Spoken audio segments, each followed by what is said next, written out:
傳統燈具相比 LED 燈，表現出的色彩更加濃郁，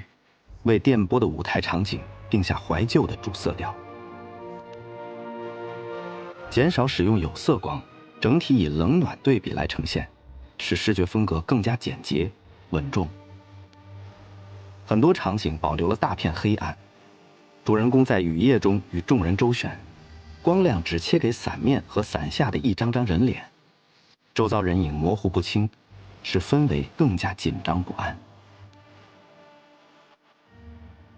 明與暗的設計也與故事本身有着緊密聯繫。在主人公乘電梯的場景裡，光一道接一道投進鏤空鐵門，制造出電梯層層攀升的效果。演員的表演與光的運動配合，在黑暗中展露內心，在光明中小心隱藏。另外，